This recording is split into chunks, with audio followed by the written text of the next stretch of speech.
지금 해외에서 믿기 힘든 장면 하나가 빠르게 확산되고 있습니다.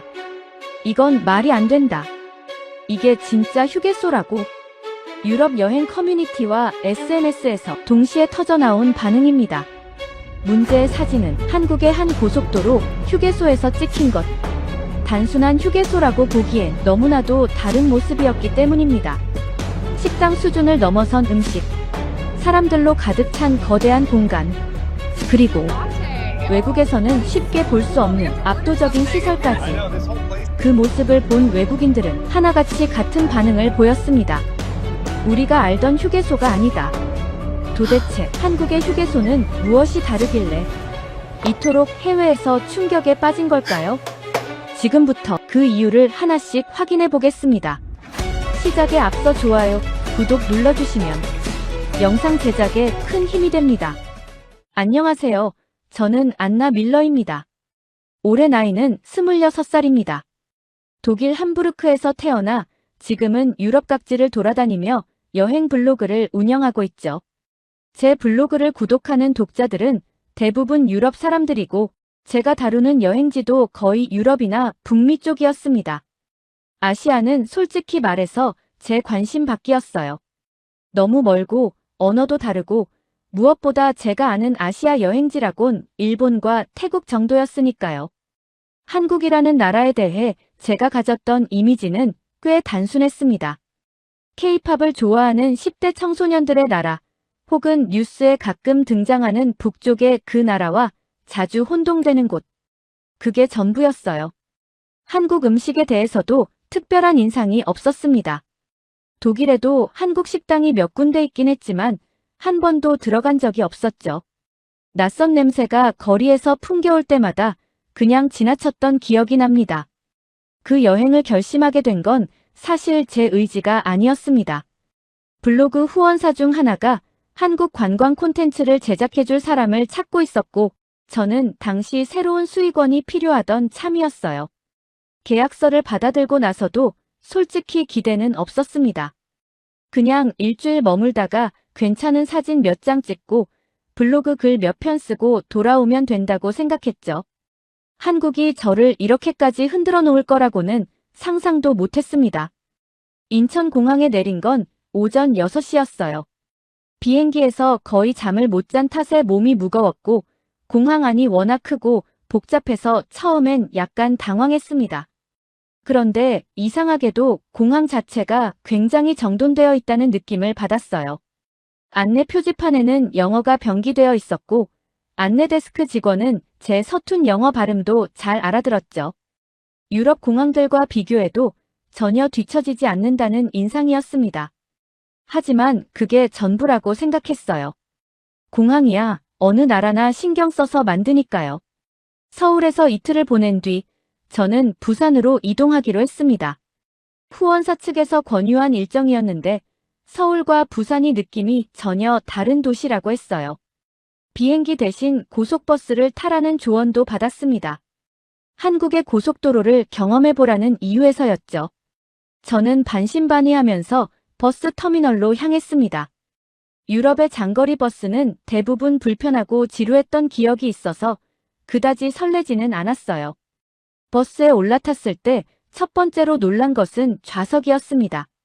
생각보다 훨씬 넓고 깨끗했어요.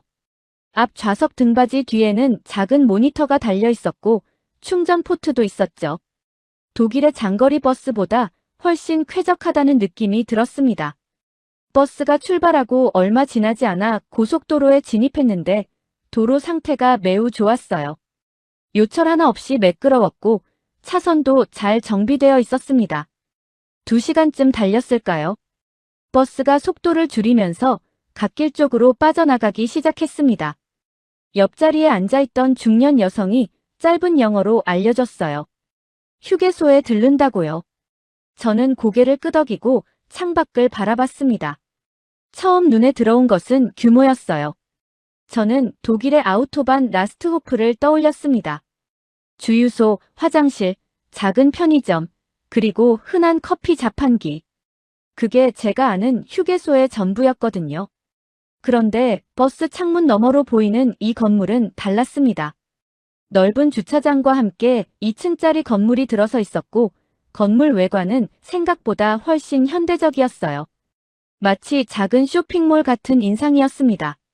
버스에서 내려 건물 입구로 걸어가면서 저는 반사적으로 지갑을 꺼냈어요. 화장실이 유료일 거라고 생각했거든요. 독일에서는 고속도로 휴게소 화장실을 쓰려면 동전이 필요한 경우가 많아서 그게 그냥 몸에 밴 습관이었습니다. 입구 쪽을 살폈는데 요금함이 보이지 않았어요. 혹시 안쪽에 있나 싶어서 더 들여다봤지만 아무것도 없었습니다. 그냥 열려 있었어요. 저는 동전을 쥔 손을 어색하게 다시 주머니에 넣었습니다. 옆에 지나가던 아주머니가 그 모습을 보고 살짝 웃었는데 그때는 왜 웃는지 몰랐어요. 건물 안으로 들어섰을 때 냄새가 먼저 왔습니다. 입구에서부터 음식 냄새가 물밀듯이 밀려왔는데 기름 냄새나 패스트푸드 특유의 퀴퀴한 냄새가 아니었어요.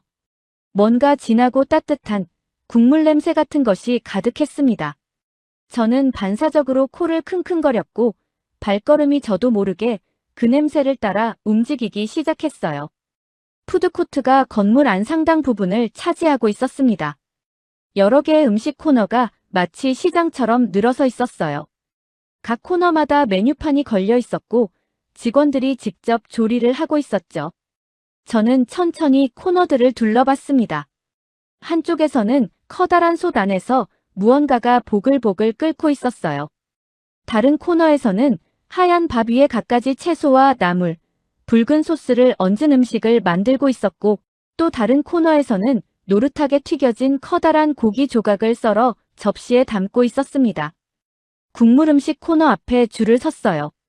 솔직히 말하면 처음엔 먹을 자신이 없었습니다. 그릇 안에 담긴 국물색이 탁했고 표면 위로 기름기 같은 게 조금 떠 있었어요. 독일에서 저런 색의 수프를 봤다면 절대 손을 안 댔을 거예요. 냄새도 낯설었습니다. 구수한 건지 비린 건지 제 코가 판단을 못하고 있었어요. 저는 국밥 한 그릇을 받아들고 자리에 앉아서도 한참을 바라만 봤습니다. 주변 사람들은 아무렇지도 않게 후루룩 소리를 내며 먹고 있었어요. 이상한 사람처럼 보이기 싫어서 억지로 숟가락을 들었습니다. 그리고 그 순간 저는 제 판단이 얼마나 틀렸는지를 알았어요. 따뜻한 국물이 목을 타고 내려가는 순간 오랜 비행과 이른 아침의 피로가 한꺼풀 녹아내리는 것 같았습니다. 간이 세지 않았고 재료 본연의 맛이 느껴지는 담백한 맛이었어요. 독일 음식과는 완전히 다른 결이었는데 그렇다고 낯설게 거부감이 들지는 않았습니다. 오히려 몸이 먼저 반응하는 것 같았어요. 두 번째 숟가락을 뜨면서 저는 아까 그 아주머니가 왜 웃었는지 조금 알 것 같았습니다. 식사를 다 마치고도 자리에서 한동안 일어나지 못했어요. 주위를 둘러보니 가족 단위로 온 사람들, 운전기사들, 여행자들이 저마다 뜨끈한 식사를 앞에 두고 자연스럽게 앉아 있었습니다. 누군가 쓰레기를 흘리면 바로 치워졌고 직원들은 지치거나 무표정한 얼굴이 아니었어요. 카메라를 꺼내 음식과 공간을 천천히 찍었습니다. 블로그에 올릴 소재가 이미 하나 생겼다는 생각이 들었어요. 하지만 그 생각 뒤로 뭔가 다른 감정이 조용히 따라오고 있었는데 그게 뭔지는 그때까지도 잘 몰랐습니다. 버스 출발 시간이 되어 자리에서 일어서면서 저는 한 번 더 그 공간을 돌아봤어요. 평범한 고속도로 중간에 쉬어가는 곳이라고는 믿기 어려운 풍경이었습니다. 그런데 더 이상한 것은 이게 한국 사람들에게는 전혀 특별한 일이 아닌 것처럼 보였다는 점이었어요. 다들 아무렇지도 않게 밥을 먹고 커피를 마시고 다시 길을 떠나고 있었습니다. 버스로 돌아오면서 저는 생각했어요.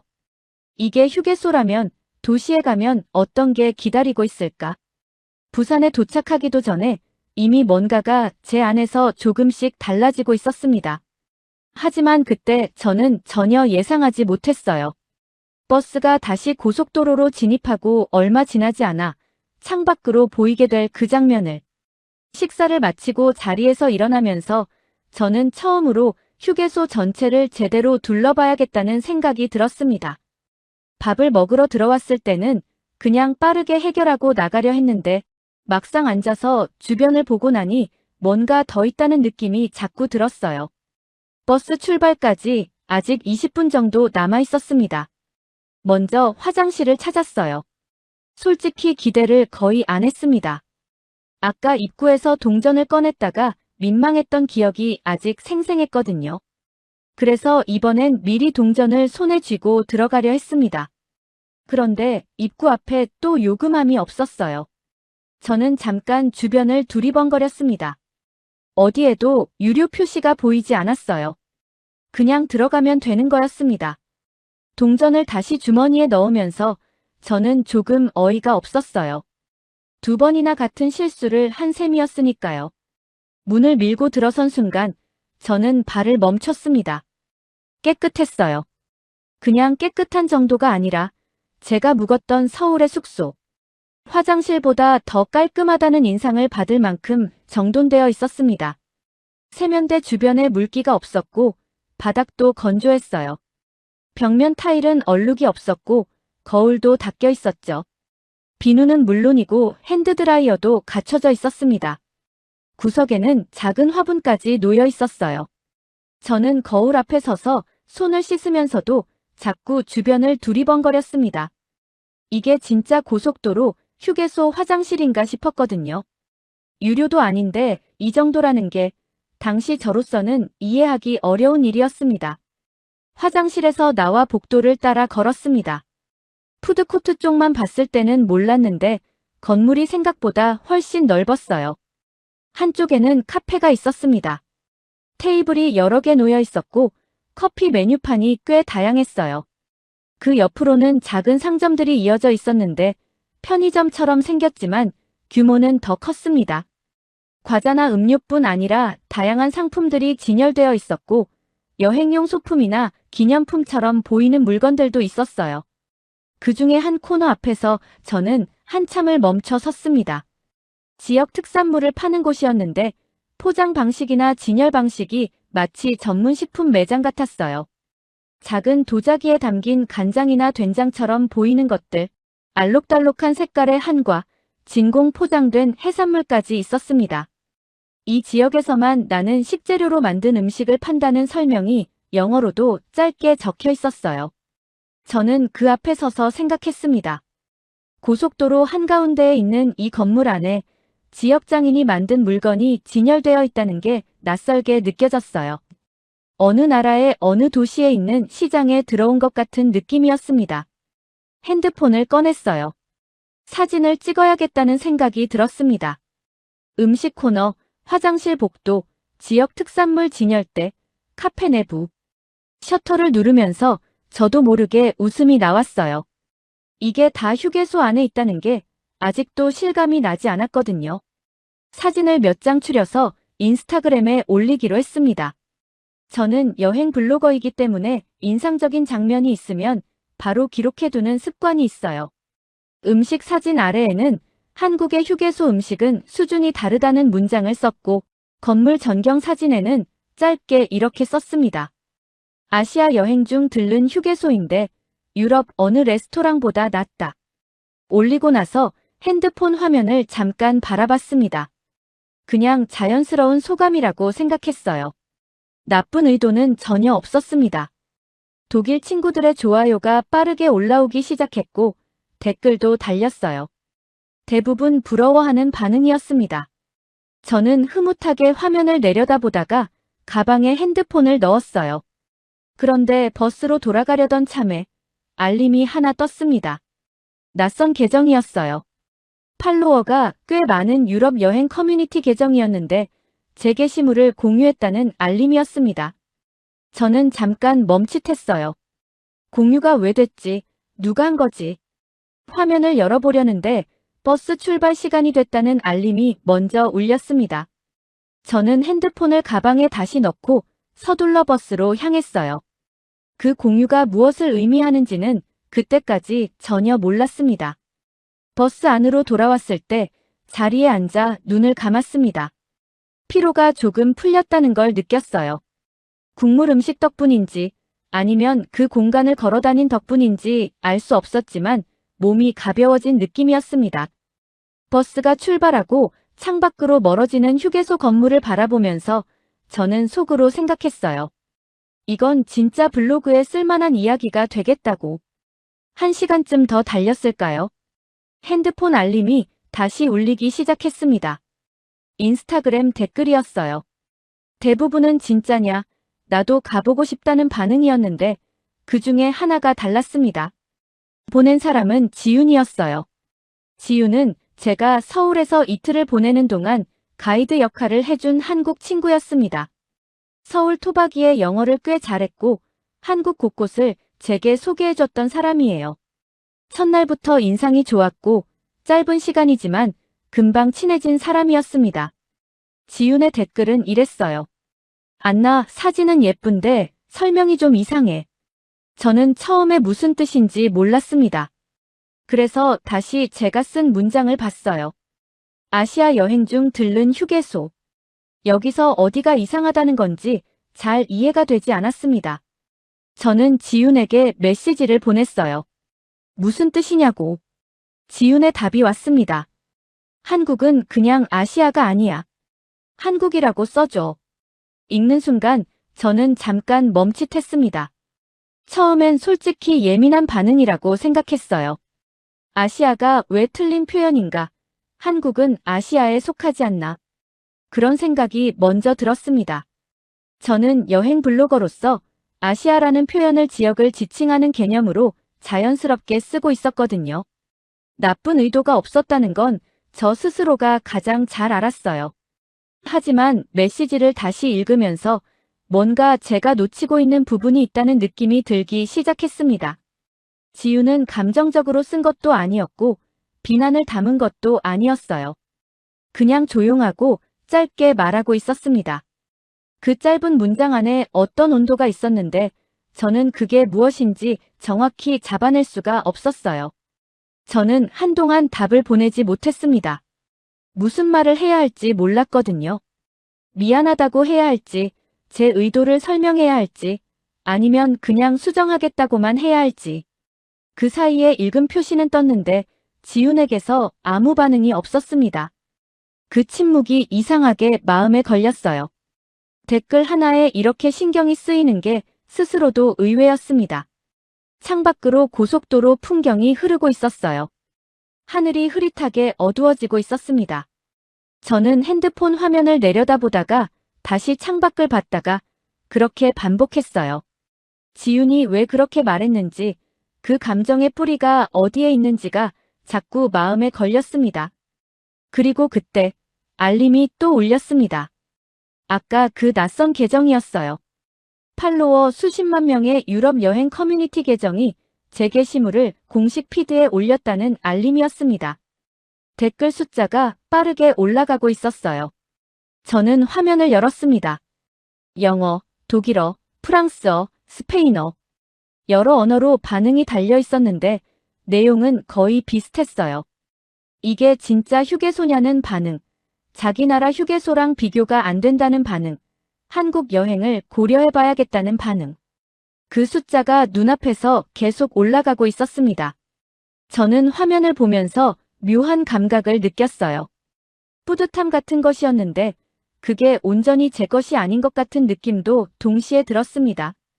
이 반응들이 한국에 대한 것인데 저는 그 한국을 아시아라고 뭉뚱그려 썼던 사람이었으니까요. 지윤의 메시지가 다시 머릿속에 떠올랐습니다. 하지만 그날 밤 그 공유 게시물이 불러올 일은 제가 생각한 것보다 훨씬 더 크고 깊은 것이었습니다. 버스가 다음 휴게소에 정차한다는 안내방송이 흘러나왔을 때 저는 여전히 핸드폰을 손에 쥐고 있었습니다. 지윤의 마지막 메시지를 몇 번이고 다시 읽고 있었어요. 답을 보내야 한다는 건 알았는데 말이 잘 만들어지지 않았습니다. 그 상태로 버스에서 내렸어요. 두 번째 휴게소는 첫 번째와는 또 달랐습니다. 건물 외관부터가 달랐어요. 처음 들른 곳은 현대적인 건물이었다면 이곳은 뭔가 지역색이 강하게 느껴지는 구조였습니다. 지붕선이 살짝 곡선을 이루고 있었고 외벽 한쪽에는 이 지역과 관련된 그림이 타일로 새겨져 있었어요. 저는 처음에 그냥 장식이겠거니 했는데 가까이 다가가서 보니 꽤 정교하게 만들어진 작품이었습니다. 지나치는 여행자들 중 몇몇이 그 앞에서 사진을 찍고 있었어요. 저도 모르게 카메라를 꺼내 들었습니다. 블로그용이라기보다는 그냥 남겨두고 싶었어요. 건물 안으로 들어섰을 때 또 다른 냄새가 났습니다. 더 구수하고 달콤한 냄새였는데 뭔지 알 수가 없었어요. 저는 냄새를 잠깐 맡다가 그냥 지나치려 했습니다. 아까 국밥도 처음엔 의심했다가 결국 항복한 터라 이번엔 차라리 무시하는 게 낫겠다 싶었거든요. 그런데 발이 말을 안 들었어요. 냄새가 자꾸 저를 끌어당겼습니다. 결국 냄새를 따라 걸어가 보니 한쪽 코너에서 무언가를 굽고 있었어요. 작고 둥근 틀에서 노릇하게 익어가는 것들이 있었는데 나중에 알고 보니 그게 호두과자였습니다. 이 지역의 특산물이라고 했어요. 직원이 능숙하게 틀을 열고 닫으면서 쉴 새 없이 과자를 만들어내고 있었고 그 앞에는 이미 사람들이 줄을 서 있었습니다. 저는 일단 멈춰서 구경만 하려고 했어요. 그런데 줄이 짧았고 어느새 제가 그 끝에 서 있었습니다. 제 앞에는 어린 남자아이가 서 있었는데 엄마 손을 잡고 까치발을 들고 과자 굽는 것을 구경하고 있었어요. 눈이 반짝이는 게 보였습니다. 저는 그 모습을 보면서 작게 웃었어요. 지운 생각이 잠깐 옆으로 밀려났습니다. 호두과자를 작은 봉지로 하나 샀어요. 따뜻했습니다. 한 입 베어 물었더니 속에 달콤한 앙금이 들어있었고 겉은 얇고 부드러웠어요. 유럽의 어떤 과자와도 비슷하지 않은 맛이었지만 처음 먹는 맛인데도 이상하게 낯설지 않았습니다. 저는 과자를 손에 들고 건물 안쪽을 더 걸어 들어갔어요. 조금 더 안쪽으로 들어가니 지역 특산물을 파는 코너가 나왔습니다. 포장 방식이나 진열 방식이 마치 전문 식품 매장 같았어요. 작은 도자기에 담긴 간장이나 된장처럼 보이는 것들, 알록달록한 색깔의 한과 진공 포장된 해산물까지 있었습니다. 이 지역에서만 나는 식재료로 만든 음식을 판다는 설명이 영어로도 짧게 적혀 있었어요. 그 중에 작은 패널 하나가 눈에 들어왔습니다. 이 지역에서 수백 년 전부터 전해 내려오는 전통 제조 방식으로 만든 간장이 있다는 내용이었는데 그 간장이 일본에도 수출된다고 적혀 있었어요. 저는 그 문장 앞에서 잠깐 멈췄습니다. 그 순간 지윤이 보낸 메시지에 어떤 부분이 스쳐갔어요. 지윤은 사람들이 한국을 단순히 아시아의 한 나라로 퉁쳐서 볼 때 서운하다고 했었습니다. 한국에는 지역마다 다른 음식이 있고 다른 역사가 있고 다른 문화가 있다고. 그게 뭉뚱그려지는 게 싫다고 했었죠. 그때 저는 그 말이 잘 와닿지 않았어요. 그런데 이 패널 앞에 서서 그 문장을 읽으면서 그 말의 일부가 조금씩 실감되기 시작했습니다. 고속도로 중간 휴게소 안에 수백 년 된 지역의 이야기가 조용히 들어있다는 게 낯설게 느껴졌어요. 그냥 지나쳤다면 몰랐을 이야기였습니다. 그렇다고 제가 완전히 이해했다고는 할 수 없었어요. 아직도 왜 아시아라는 표현이 그렇게 서운함을 줄 수 있는지 머릿속으로는 잘 정리가 되지 않았습니다. 저는 그냥 넓은 의미로 쓴 것뿐이었으니까요. 무인 주문기가 줄지어 서 있는 공간 앞에 섰습니다. 저는 여행 블로거답게 이것저것 체험해보고 싶은 마음이 생겼어요. 화면을 눌러보기 시작했는데 생각보다 버벅거렸습니다. 언어를 영어로 바꾸는 버튼을 찾다가 엉뚱한 메뉴로 넘어가 버렸고 취소하려다 또 다른 화면이 열렸어요. 저는 당황해서 화면을 이리저리 눌렀는데 점점 더 모르는 화면으로 빠져드는 느낌이었습니다. 26살 여행 블로거가 기계 앞에서 쩔쩔매고 있었던 거예요. 그때 옆에서 누군가 슬쩍 팔을 내밀었어요. 70대쯤 되어 보이는 할머니였습니다. 허리가 약간 굽어 있었고 두꺼운 안경을 쓰고 있었어요. 저는 속으로 생각했습니다. 이분이 나를 도와주시려는 건가? 이 기계를 쓸 줄 아시는 건가? 그런데 할머니는 주저없이 화면을 몇 번 누르더니 처음 화면으로 되돌려 놓았어요. 그리고 언어 선택 버튼을 찾아 영어로 바꿔주셨습니다.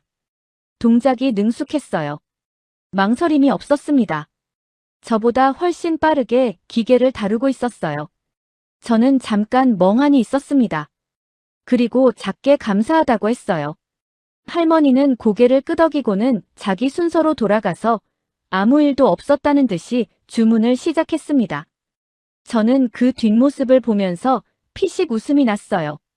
디지털 기기에 익숙하지 않을 거라는 제 선입견이 완전히 무너지는 순간이었습니다. 이 나라에서 저는 계속 예상을 빗나가고 있었어요. 커피를 주문하고 창가 자리에 앉았습니다. 그리고 핸드폰을 꺼냈어요. 지윤에게 답을 보내야 했습니다. 한참을 고민하다가 짧게 썼어요. 수정할게. 그리고 내 말 조금씩 이해하려고 하고 있어. 보내고 나서 커피를 한 모금 마셨습니다. 잠시 후 지윤의 답이 왔어요. 고마워. 나도 너무 감정적으로 말한 것 같아서. 짧은 문장이었지만 그 안에서 분위기가 조금 달라진 게 느껴졌습니다. 완전히 풀린 건 아니었지만 아까보다는 가벼워진 것 같았어요. 저는 핸드폰을 테이블 위에 내려놓고 창밖을 바라봤습니다. 창밖 주차장 한쪽에 전기차 충전소가 여러 대 설치되어 있었는데 이미 서너 대의 차량이 충전 중이었어요. 고속도로 한가운데 이 정도 규모의 충전 인프라가 갖춰져 있다는 게 의외였습니다.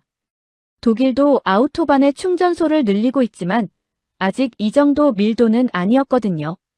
건물 안쪽으로 다시 시선을 돌렸을 때 한쪽 벽면 가까이에 핸드폰 충전 스테이션이 보였습니다.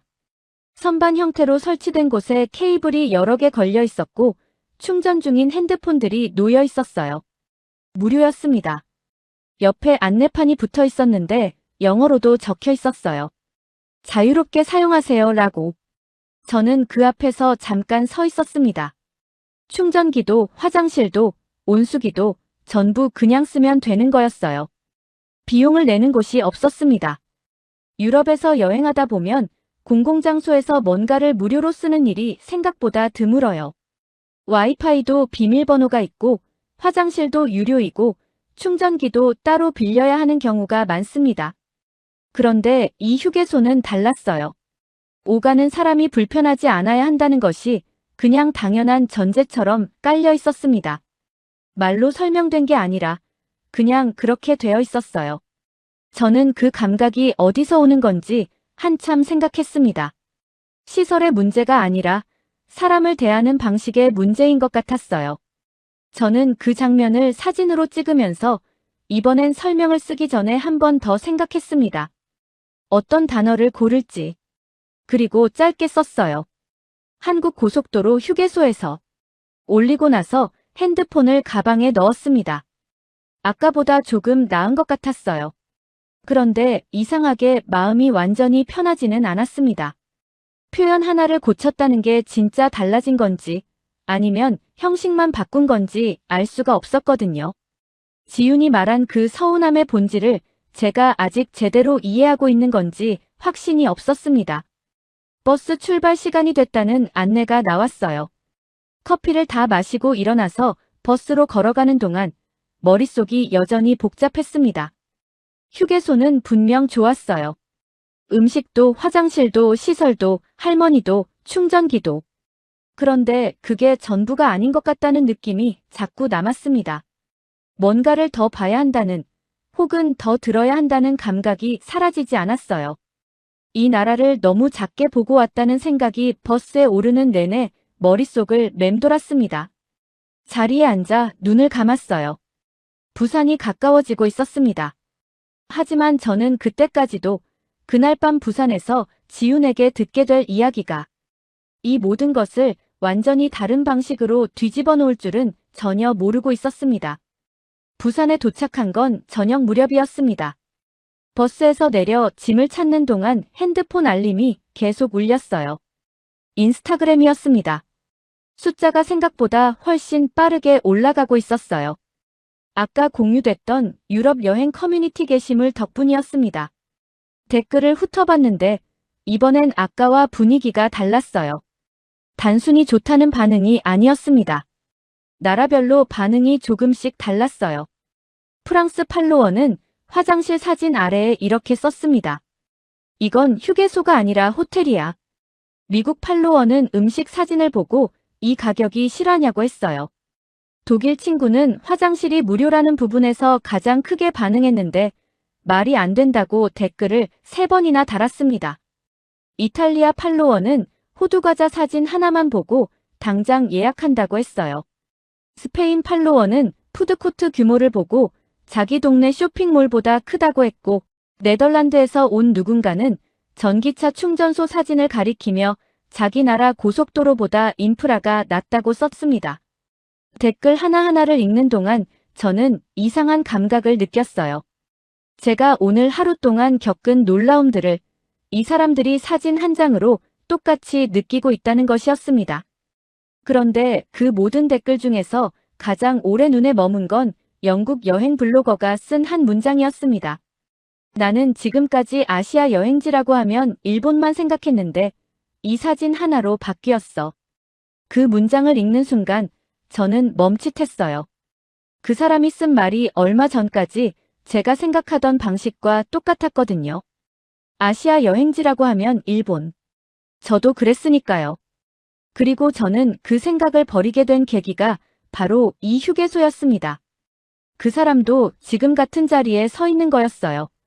화면을 내려다보면서 아시아라고 썼던 제 표현이 다시 한번 머릿속에 떠올랐습니다. 지윤이 왜 그 한 단어에 반응했는지가 이 댓글 하나로 조금 더 가깝게 느껴졌어요. 숙소에 체크인하고 나서 지윤에게 연락했습니다. 부산에 도착했다고 오늘 저녁 시간이 되면 만날 수 있냐고 물었어요. 지윤은 괜찮다고 했습니다. 숙소 근처 카페에서 만나기로 했어요. 저녁 8시쯤 카페 자리에 앉았을 때 지윤은 이미 와 있었습니다. 낮에 주고받은 메시지 때문인지 처음엔 서로 조금 어색했어요.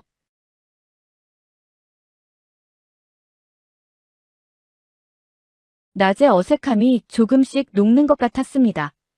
이야기를 주고받다가 저는 조심스럽게 물었어요. 아까 아시아라고 썼을 때 정확히 어떤 느낌이었냐고. 지윤은 잠깐 커피잔을 내려다봤습니다. 그리고 천천히 말했어요. 나쁜 감정은 아니었다고 했습니다. 다만 한국이 그냥 비슷비슷한 나라들 중 하나로 묶이는 것 같을 때 설명하기 어려운 감각이 생긴다고 했어요. 어릴 때부터 한국 것이라면 일단 낡거나 뒤처진 이미지로 보이던 시절이 있었다고, 그래서인지 한국이 한국으로 불리는 게 괜히 중요하게 느껴진다고 했습니다. 오래 쌓인 감각이라는 게 말 속에서 느껴졌어요. 제가 짧게 쓴 그 표현 하나가 그 오랜 감각을 건드릴 수 있다는 게 그제야 조금씩 실감이 났습니다. 저는 지윤에게 그 영국 블로거 댓글 이야기를 했어요. 일본만 생각했었다고 쓴 그 문장요. 지윤은 잠깐 말이 없었습니다. 그리고 짧게 말했어요. 그래서 이런 게 중요한 거라고. 사람들이 한국을 한국으로 보기 시작하는 것. 그 말이 자랑스러움이라기보다는 오랫동안 기다려온 무언가 같은 무게로 들렸습니다. 저는 그 말을 들으면서 아무 말도 하지 못했어요. 카페에서 나와 숙소로 돌아온 건 밤 10시가 넘어서였습니다. 걸어오는 동안 지윤과 나눈 대화가 계속 머릿속을 맴돌았어요. 숙소 문을 열고 들어와 가방을 내려놓으면서도 그 말들이 쉽게 사라지지 않았습니다. 침대에 누워 핸드폰을 꺼내 들었어요. 알림이 계속 쌓이고 있었습니다. 댓글 수가 몇 시간 만에 몇 배로 늘어 있었어요. 그 중에 또 다른 여행 블로거가 제 게시물을 인용하면서 자기 경험을 덧붙여 올린 글이 있었습니다. 그 사람도 한국 휴게소에 들른 적이 있다고 했는데 음식이 너무 좋아서 목적지보다 휴게소가 더 기억에 남았다고 했어요. 댓글란에서 사람들이 서로 한국 휴게소 경험을 공유하기 시작했습니다. 가본 적 있다는 사람, 가보고 싶다는 사람, 믿기지 않는다는 사람. 저는 그 흐름을 한참 지켜봤어요. 핸드폰을 내려놓고 천장을 바라봤습니다. 처음 인천공항에 내렸을 때를 떠올렸어요. 그때 저는 일주일 잠깐 머물다 가면 된다고 생각했었습니다. 후원사 계약 때문에 어쩔 수 없이 온 여행이었고 기대 자체가 없었어요. 한국이 제 안에서 얼마나 작은 자리를 차지하고 있었는지, 그리고 그게 얼마나 빠르게 달라졌는지가 새삼스럽게 실감났습니다. 고속도로 위 휴게소에서 먹은 국밥 한 그릇이 먼저 떠올랐어요. 처음엔 색깔이 탁하다며 숟가락 들기를 망설였던 그 순간이요. 화장실 입구에서 동전을 꺼냈다가 2번이나 민망하게 넣었던 것. 호두과자 냄새를 무시하려다 결국 줄을 섰던 것. 무인 주문기 앞에서 쩔쩔매다 할머니에게 도움받은 것. 충전 스테이션 앞에서 무료라는 안내판을 2번 읽었던 것. 수백 년 된 간장 이야기가 적힌 작은 패널 앞에 멈춰 섰던 것. 그 모든 장면들이 한꺼번에 떠올랐습니다. 따로따로는 그냥 여행지의 풍경이에요. 그런데 하나로 이어보니 그 안에 사람들의 방식이 담겨 있었습니다. 오가는 사람이 편해야 한다는 것, 지역마다 다른 것이 있다는 것, 그게 오래된 것이라는 것. 말로 설명하기보다 그냥 그렇게 되어 있는 것들이었어요. 저는 그 안을 지나왔는데 처음에는 그냥 시설로만 봤습니다. 이제는 조금 다르게 보였어요. 다음 날 아침 저는 블로그에 글을 쓰기 시작했습니다. 이번 여행에서 쓰는 첫 번째 긴 글이었어요. 제목을 어떻게 할지 한참 고민했습니다. 한국 고속도로 휴게소 방문기, 한국 휴게소의 놀라운 수준. 이런 제목들을 썼다 지웠다 반복했어요. 전부 뭔가 부족한 느낌이었습니다. 결국 이렇게 썼어요. 한국 고속도로 휴게소에서 내가 틀렸다는 것을 알았다. 글을 쓰면서 지훈이 했던 말이 계속 돌아왔습니다. 한국이 한국으로 불리는 게 중요하다는 말이요. 저는 그 말을 이제는 머리로만 이해하는 게 아니었어요. 그 말이 왜 나왔는지, 그 말이 담고 있는 감각이 어떤 것인지 한꺼풀 정도는 알 것 같았습니다. 아직 다 안다고 할 수는 없었어요. 하지만 모른다고도 할 수 없었습니다. 글을 올리고 나서 창밖을 바라봤어요. 부산의 아침이었습니다. 바다가 보였어요. 햇빛이 수면 위에 부서지고 있었고 항구 쪽에서 배 한 척이 천천히 움직이고 있었습니다. 저는 한참 그 풍경을 바라봤어요. 처음 한국에 올 때는 그냥 스쳐가는 나라였는데 지금은 달랐습니다. 이 나라 안에 제가 아직 모르는 것들이 많이 있다는 게 느껴졌고 그게 부담이 아니라 다시 오고 싶다는 마음으로 느껴졌어요. 한국은 처음에 제게 이름도 잘 모르는 나라였습니다. 관심도 없었고 기대도 없었어요. 그런데 고속도로 위 작은 휴게소 하나가 그 모든 걸 바꿔놓았습니다. 동전을 꺼냈다가 넣고 숟가락을 망설이다 결국 들고 냄새를 무시하려다 줄을 서고 할머니에게 기계 사용법을 배웠던 그 하루가요. 그 하루 안에 제가 가지고 있던 선입견들이 하나씩 조용히 무너졌습니다. 크게 소리나지 않았어요. 그냥 스르르 녹아내리는 것 같았습니다. 그날 저는 깨달았어요. 한국은 지나치는 나라가 아니라 천천히 알아가고 싶은 나라라는 것을요. 그리고 저는 반드시 다시 돌아올 거라는 것도요.